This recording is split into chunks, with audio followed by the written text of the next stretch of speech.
Hi everyone. So I'm Max Barkley. I work at Red Hat and I'm a core developer on the ERRAI framework. And today I'm really happy to be able to talk to you today about ERRAI4.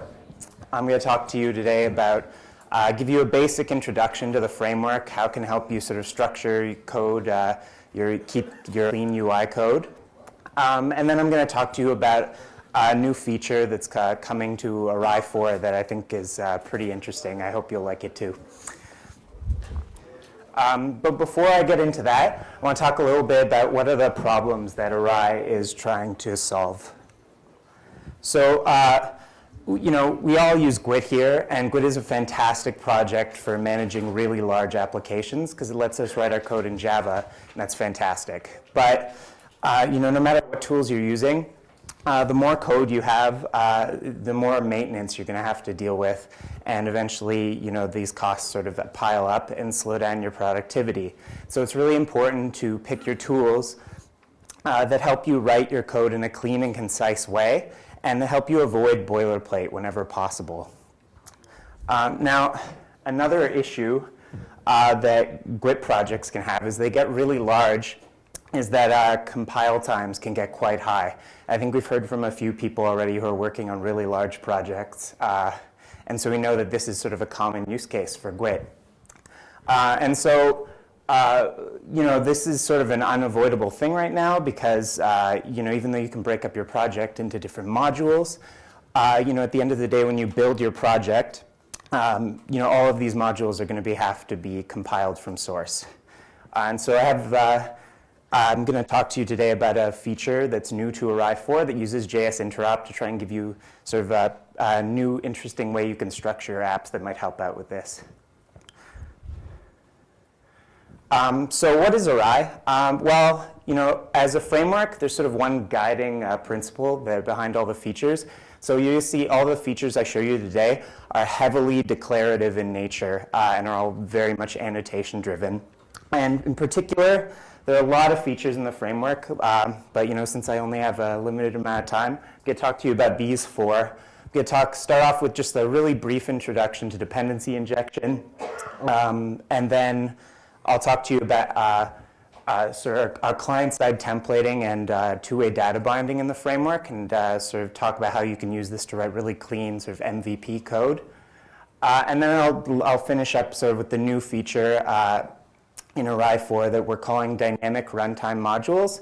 And this is just a feature that makes it really easy to use JS interop to sort of share implementations between separately compiled Git scripts. So dependency injection in ERRAI is sort of based on the CDI model. So can I get a quick show of hands from people who here has used CDI before? Okay, not bad. So for those of you who aren't familiar, CDI is context and dependency injection, and it's part of Java EE. And it's basically a sort of a spec for a collection of annotations that let you sort of declaratively define your dependencies in your classes so that they can be wired for you at runtime.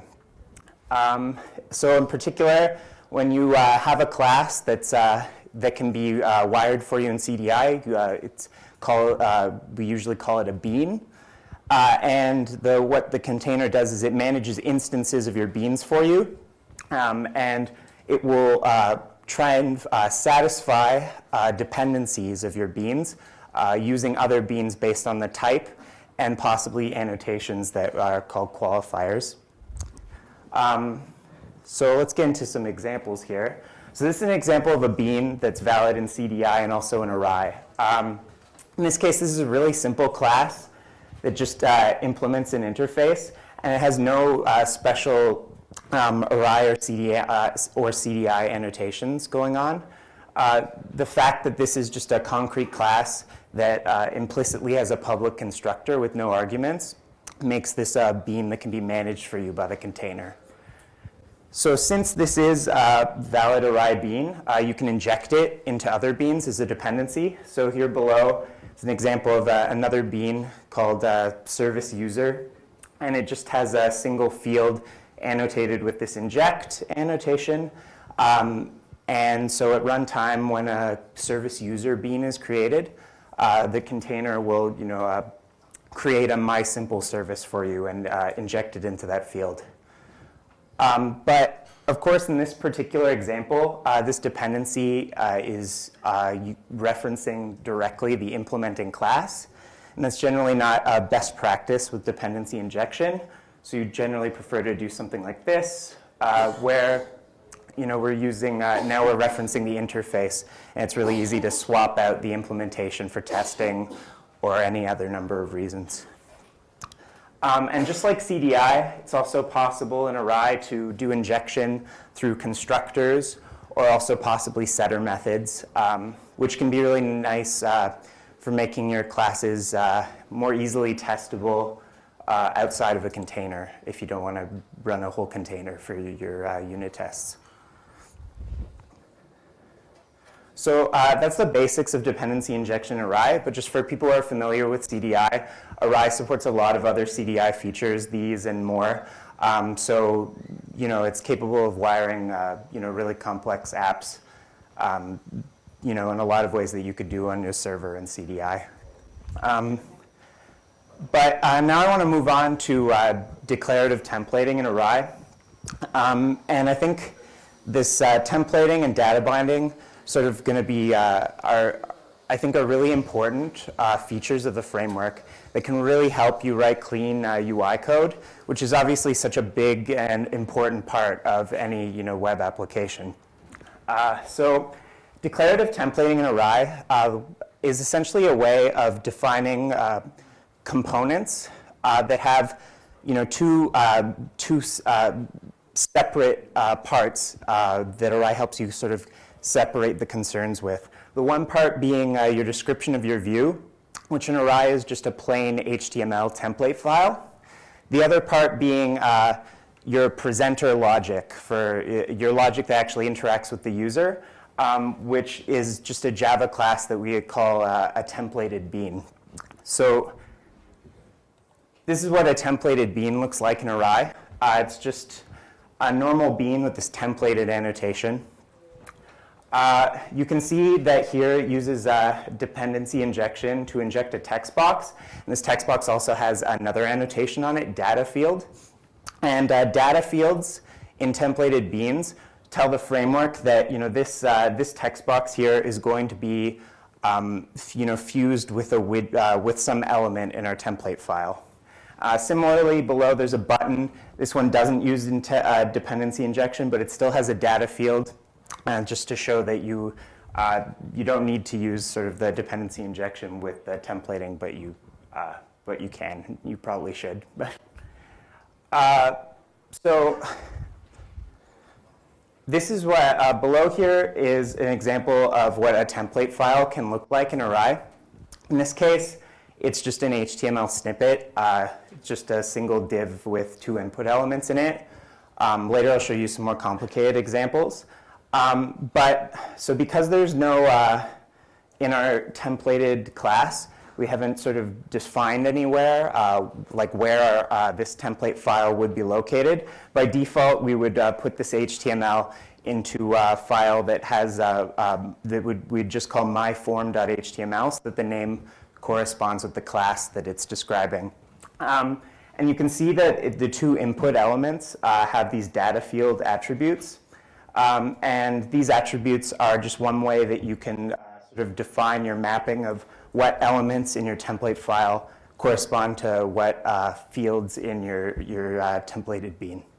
But of course, it's also possible to use, if you don't want to have sort of special markup just for ERRAI UI, it's also possible to do this sort of mapping just using ID or class values.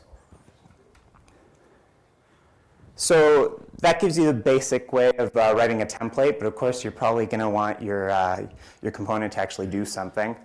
And so ERRAI UI provides a simple way of defining event handlers. It's also declarative. So here, for example, I've taken this same form component and we've added below, at the bottom, an event handler that's going to register a click event for our submit button. So the way this works in ERRAI We've annotated this method, and you can see that this event handler annotation has an argument that's submit, and that tells the framework that that this is a handler for our submit data field. ERRAI actually comes with annotation processors that you can use if you're using IntelliJ or Eclipse that will actually validate that your event handler that the argument you've given is actually for a data field that's in your type. So the way the framework will automatically register this as an event handler for you, it will figure out what kind of event it is just by looking at the argument of your method. So obviously, like, an important part of any templating engine is going to be how it allows you to reuse your components. One way you can do that with ERRAI UI is by nesting components inside each other. So here's an example of form view, which just its templated class just injects as a data field form from our previous example. And it's a pretty trivial example here in the markup. You can see it just we just wrap our form in another div. But the interesting thing about this example is that the div where we're going to place our form at runtime already has some content inside it. And this is a nice, or I guess interesting thing about ERRAI UI that you can do is you can actually reuse templates in sort of different scenarios. And so if you were to use this template file and not bind something to that form, you would see this content rendered on the inside. But in this case, since we're actually binding something to the form, what we'd end up getting rendered at runtime is we just have that element replaced with the contents of the component that we've injected there. So another interesting feature in ERRAI UI is that it makes it really easy for you to use templates that have come to you from some other source, like typically from a designer, if you have a design team that works on your project. So in this example, here's a full HTML file that could have been given to you from your design team. And below, I've created a templated bean that binds to just a single section of this template. So in this case, within this templated annotation, we've sort of given an argument that sort of has two parts to it. You can see there's one part, there's the name of a file. So in this case, we'd imagine this file is called designertemplate.html. And that sort of just specifies what file we're looking in for our, to use for actual HTML. But then we've also specified this hash contact, which tells ERRAI UI that we want to use just the markup for this contact section inside the file. And so you can see with the combination of being able to use to bind to sort of different parts of a single HTML file and to be able to nest things, you could sort of be given a single HTML file that describes an entire page in your application and sort of use that one file to make all of your components. So that's ERRAI UI, which sort of, like I explained at the beginning, focuses on helping you cleanly separate your view from your presenter logic. So now I'm going to talk about ERRAI data binding, which helps you sort of get that same kind of separation, but between your model and presenter. So what ERRAI data binding does is it gives you a simple way of getting two-way data binding between properties and some Java object that's your Java class that's your model. And some widget values that can be bound to those properties. So let's just get straight to an example. So this is what a model looks like in ERRAI data binding.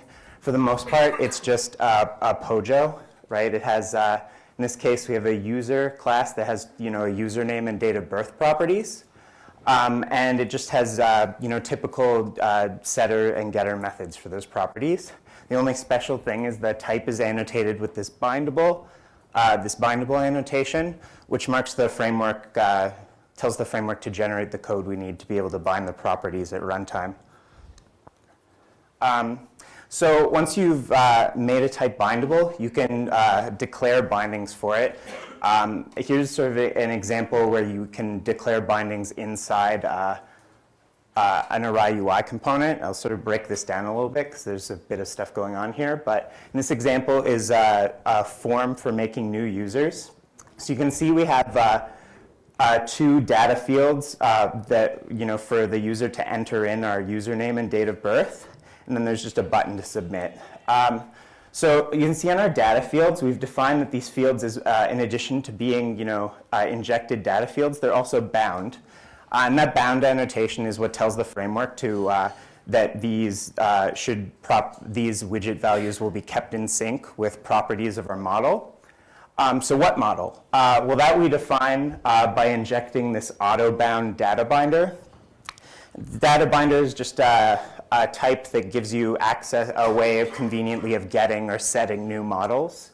And so this case, by injecting one that's auto-bound, that tells the framework that this is the model we want to bind our widgets to, and that the framework will generate these bindings for you when this new user form is created.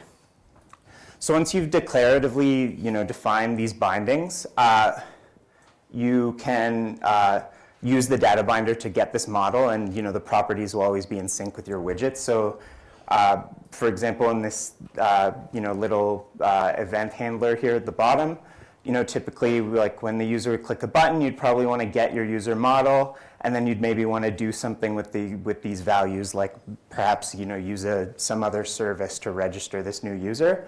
But you can see here I've put some assertions, and these are things that would be true at this point. When this event handler is clicked, our model would have the correct values in its properties. And just to emphasize, this data binding is two-way. So I mean,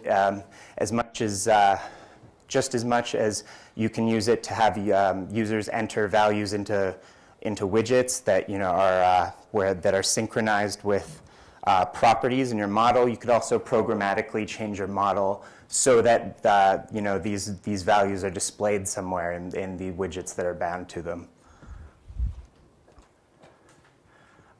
So that takes care of the case in ERRAI of binding properties from one model to one component. But another typical use case you might have is you might want to bind sort of a list of models to something. And so for that, ERRAI data binding has a special component that we call the list widget. And basically, that's exactly what it does here. So you can see in this snippet here above, you can use a list widget just by injecting it into some other type. And it takes two type arguments. So the first one on the left is just the type of your bindable model. So in this case, it's the user from my previous slide. And then the argument on the right is just some kind of widget that is able to display the user. And I'll show you sort of what that means specifically in a second. But once you've injected a list widget, you can get its value, which is just a list of whatever your model type is. And you can call any sort of normal list methods on that, and that will manipulate sort of your displayed list of user views in this case. And typically, like in this example, you could have a user view that is itself an ERRAI component that is using data binding internally. But that's not strictly necessary. The only thing that you need to use a widget, to use a class in a list widget, is just for it to implement this has model interface. Okay. All right, so just to sort of show you how it kind of fits together, I have a really quick and simple demo.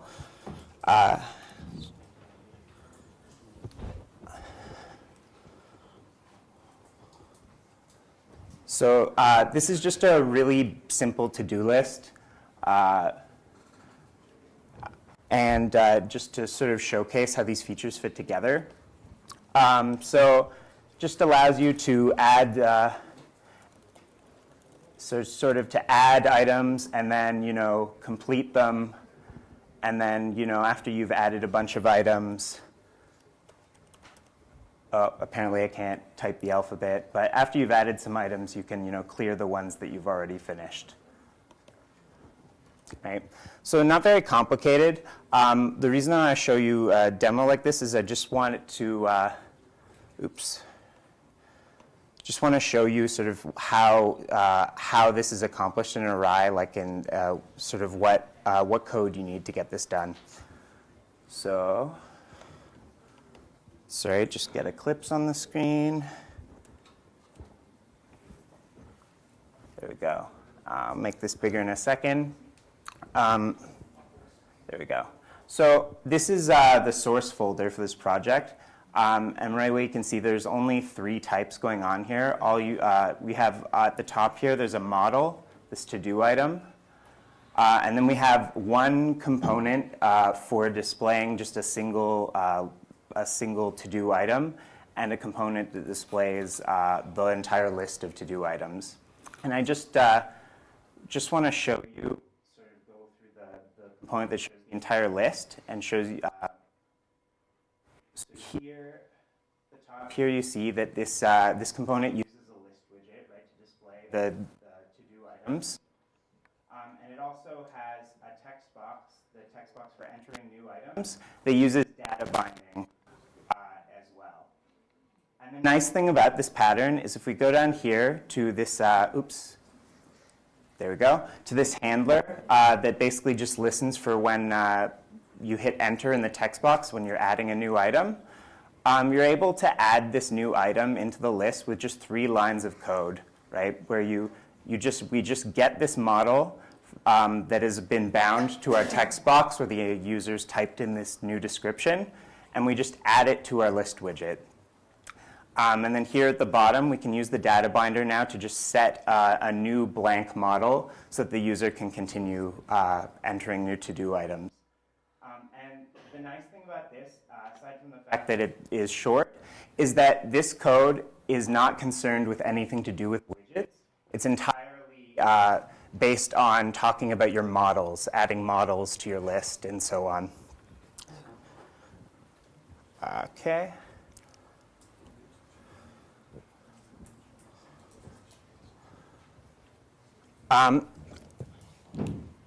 So the last thing I want to talk about today is the new feature in ERRAI4 that we're calling dynamic runtime modules. And this is basically a feature that's designed to help you mitigate the issues of having really large projects that need to be compiled into a single script. And the idea is that using JS interop,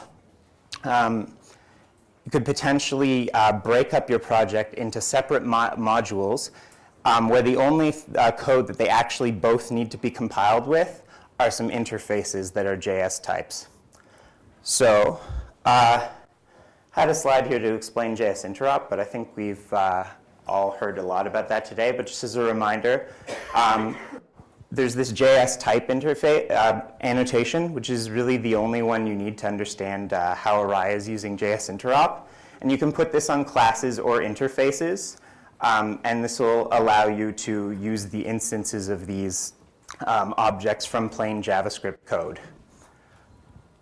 So a side effect of that, since you can use these objects in plain JavaScript code, you can also export this to JavaScript, but then import it again in another Git script. And that's sort of the approach that we've taken here, is basically what we're doing in ERRAI4 is we're taking the existing sort of CDI features that we already have, dependency injection and support for CDI events, and we're making them work with JS types so that just by annotating your classes with JS type, you'll be able to do things like inject classes between scripts. So I'm not going to talk too much about the CDI events, just because I probably don't have too much time. I'm going to focus on what you need to do in ERRAI to inject a class from one script into another. So here's the scenario. Is imagine you have 2 projects, a consumer project and a producer project. And they both inherit some module that has this interface in it. But the producer also has an implementation for this interface that the consumer does not have. And our goal is that we want the consumer to be able to use this at runtime, but we don't want to have to resort to something nasty like this, where we have to sort of hard code in the fact that we're using this implementation, because we want this to be dynamic. We just want to be able to drop both of these scripts on a page and have it just work. So how this works in ERRAI4 is essentially all you need to do is make all of your types involve JS types, and then the framework does the rest for you. So in this case, so we've taken our interface and the implementing class and made them both JS types. So now in our consuming module, we'll just be able to depend on the implementation just by doing normal dependency injection. So normally, when you do dependency injection in ERRAI, all of the code that wires your application is generated when you at rebind time. And so if a dependency isn't there, if there's nothing that satisfied it, your application will fail to build. So with JS types, ERRAI will sort of skip this validation. And when you inject a JS type interface, the framework will just sort of accept that the dependency is not there and try and look for it at runtime in something called a window context, which is basically just some sort of global place where various Git scripts can share implementations between each other. For your producer project, you basically don't need to do anything else. Once you annotate a class as a JS type in ERRAI, the container will automatically make it available for other scripts to look up at runtime. And that's sort of basically the gist of how this new feature works. So what you might be thinking is, okay, that's neat, but what can it do for me? And so the idea behind this feature is that we're hoping this can offer sort of interesting new ways of structuring your application to, like I said before, possibly help deal with high compile times, also possibly give you ways of making your application more extensible. So if you have the kind of application where you think you're able to split it up into modules that can communicate purely through a handful of services that are JS types, then you could potentially break your application up in a way where these modules could be loaded dynamically at runtime. So it opens up all sorts of possibilities with making your application, having it be more extensible dynamically. And of course, sort of more JS interop we know is sort of created to help Git code interact with vanilla JavaScript. And this is also something that you can do with ERRAI, as we'll be working on a way to make a JavaScript API that's nicer for users so that you could possibly consume through dependency injection, native JavaScript objects. So just a summary of what I talked about today. I really hope some of this was interesting for you guys. Thanks a lot for listening.